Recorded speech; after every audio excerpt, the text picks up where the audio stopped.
दरगाह दीन अली पे हम आए हैं आज पहली बार अपना व्लॉग बनाने के लिए।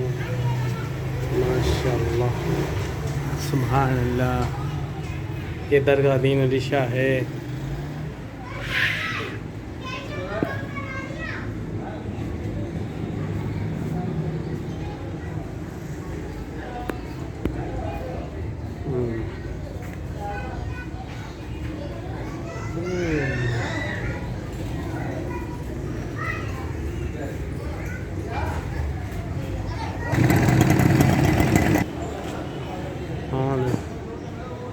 बड़े भाई ठंडे वीडियो।